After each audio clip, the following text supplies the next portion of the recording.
आपका नाम सही है तो आपकी लाइफ में 80% प्रॉब्लम सही हो जाए। तो आपका नाम बार बार बोलते हो तो वो क्या करते हैं, वही नेगेटिव एनर्जी आपके नाम से आपके शरीर में आती है और आपकी लाइफ में आती है। कि एस्ट्रोलॉजी को एज ए सब्जेक्ट आपको स्कूलों में पढ़ाना चाहिए, जिससे कि आदमी को बचपन से ही पता हो उसके लिए क्या अच्छा और क्या बुरा है। ये बहुत एक्यूरेट साइंस है।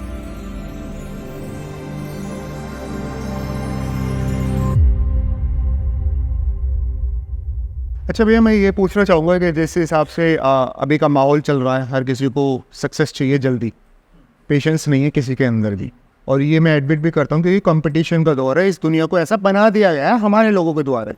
इसके अंदर एस्ट्रोलॉजी एक इंसान की सहायता करने में काफ़ी यूज़ में आ सकती है, बट लोगों ने इसको गलत तरीके से ले लिया है। तो मैं ये चाहूँगा कि आप ऑडियंस को ये ज़रूर बताएं कि एस्ट्रोलॉजी को अगर सही तरीके से यूज़ किया जाए तो वो आपको काफ़ी कुछ फ़ायदा दे सकती है, बट अगर आप गलत तरीके से यूज़ करना चाहें कि मैं रातों रात अमीर बन जाऊं या रातों रात सक्सेस पा लूं जिसके लिए मुझे कोई भी कीमत चुकानी पड़े, तो आपको क्या क्या नुकसान भुगतने पड़ सकते हैं। देखिए, सबसे पहला तो मैं आपको बताऊं, एस्ट्रोलॉजी शुरू कहाँ से होती है। The day you born astrology start हो जाती है। अगर जो आपका नाम सही है तो आपकी लाइफ में 80% प्रॉब्लम सही हो जाए। अच्छा, ये मैंने बहुत रिसर्च किए और इसमें मैंने बहुत सारे रिसर्च किए। बेसिकली होता क्या है कि हमारे यहाँ रूल क्या है कि जैसे बच्चा पैदा होता है हम पंडित जी को बुलाते हैं, वो पतरा देखते हैं और वो देखते हैं कि इसका नाम तो रे से रखना चाहिए और वो उसका नाम रे से रख देते। अब होता क्या है कि वो रे को जो ग्रह रिप्रेजेंट कर रहा है वो कुंडली में गलत जगह बैठा है या डेबिलेटेड है या उस पर किसी बुरे ग्रह की दृष्टि है, तो आपका नाम बार बार बोलते हो तो वो क्या करते हैं, वही नेगेटिव एनर्जी आपके नाम से आपके शरीर में आती है और आपकी लाइफ में आती है। इसका एग्जांपल देता हूँ। मान लिया आपकी कुंडली है, जो कुंडली देखना जानते हैं समझ जाएंगे, और आपकी कुंडली में मंगल जो है नीच का है और आप उसका नाम जो है ए से रख देते हैं। ठीक, ये मतलब च छ ज, वो मतलब ए जो है वो मंगल के नक्षत्र में आता है, आ ई ए उ, इस तरह से। अब जब जब उसका नाम, मान लिया उसका नाम अमन रख दिया आपने, तो जब जब आप उसका नाम बुलाएंगे अमन, तब तब उसकी नेगेटिव मंगल की एनर्जी को आप इन्वोक करेंगे।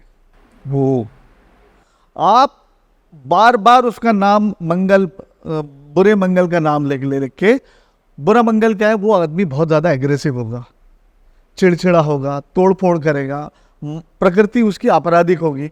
तो अगर जो आप उसके किसी बेस्ट प्लेनेट के हिसाब से उसका नाम रख दें तो आधी प्रॉब्लम तो वहीं सॉल्व हो जाती है। मान लिया जैसे मैंने बताया उसका सूर्य उच्च का था, तो उसका नाम आप क्या कहते हैं, उच्च के सूर्य के अक्षर से रख लीजिए।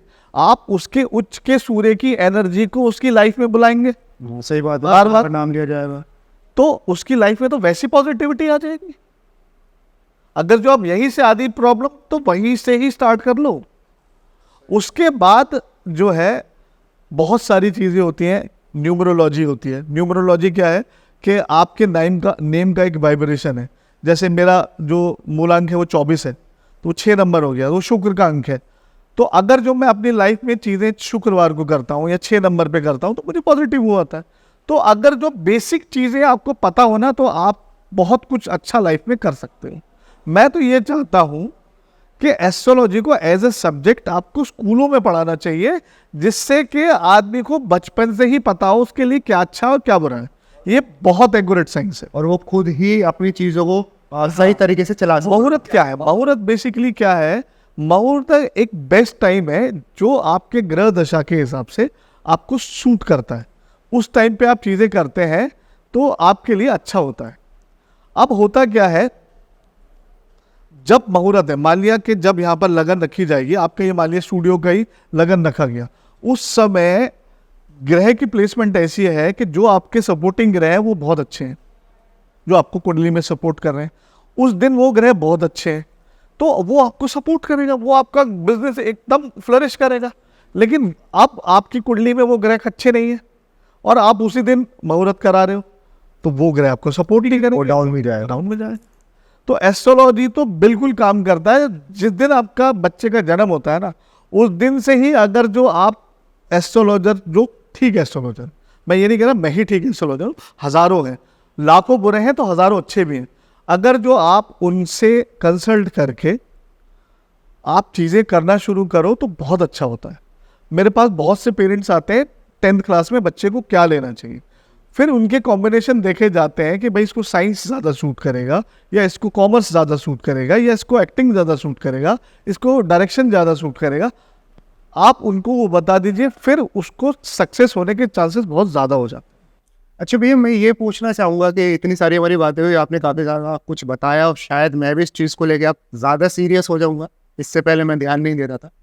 आपकी लाइफ में अभी तक का कोई ऐसा केस या कोई ऐसा किस्सा हो कि कोई क्लाइंट आया उसके बाद मतलब मज़ेदार हो कोई किस्सा, ऐसा कोई बताइए हमारे ऑडियंस को। एक बार एक कुंडली आई मेरे पास दिखाने के लिए, और वो काफ़ी दिनों से परेशान थे कि उनकी शादी नहीं हो रही थी।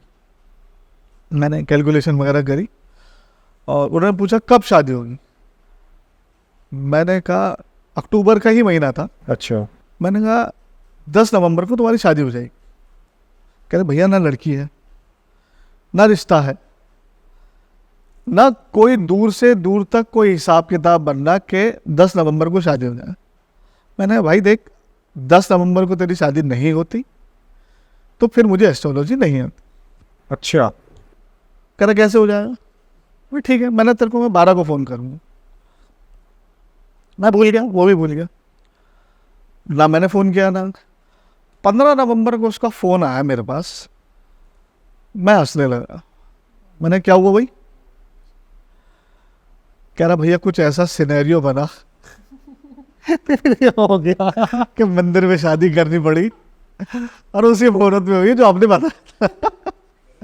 कई बार ऐसी चीज़ें हो जाती है कि लोग वक्त मतलब देखते रह जाते हैं, और कोई सीन नहीं था उसका शादी का, कोई दूर से दूर तक कोई बात नहीं, और जो मैंने उसको डेट बोली थी एग्जैक्ट उसी डेट पे उसी मुहूर्त में शादी। वही जो भाग्य में लिखा है उसको कोई वो नहीं। बिल्कुल कहते हैं कि भाग्य से ज़्यादा और समय से पहले आपको कुछ नहीं मिल सकता। तो ये इतनी एक्यूरेसी भी एस्ट्रोलॉजी में होती है। आप भैया धन्यवाद, आपने अपने कीमती टाइम में से, मुझे पता है आपके पास टाइम नहीं होता, कॉल्स बजती रहती है, बट फिर भी आपने टाइम निकाला हमारी ऑडियंस के लिए, हमारे लिए, उसके लिए बहुत बहुत धन्यवाद। Thank you so much for having here. और मैं आपको बताना चाहता हूँ कि जो भी लोग भैया से कनेक्ट होना चाहते हैं या अपने बारे में जानना चाहते हैं, अपनी एस्ट्रोलॉजी के बारे में जानना चाहते हैं, तो आपको डिस्क्रिप्शन में इनके social media links and contact number मिल जाएगा। जाके एक बार ज़रूर देखना, बात करना, हो सकता है आपकी प्रॉब्लम सॉल्व हो जाए। और जहाँ तक इस पॉडकास्ट का एक निष्कर्ष निकला है कि इंसान किस तरह से अपने को सुखी रख सकता है, अपने आप को शांत रख सकता है और जीवन में तरक्की कर सकता है, तो उसका केवल एक ही इलाज है, आपके कर्म। अगर आपके कर्म अच्छे हैं तो सब कुछ अच्छा होगा, अदरवाइज आप कितनी भी पूजा कर लीजिए, कितनी भी पाठ कर लीजिए, कुछ नहीं होगा अगर आप खुद अच्छे नहीं होंगे। मिलते हैं नेक्स्ट पॉडकास्ट में, तब तक के लिए जय हिंद, जय श्री राम।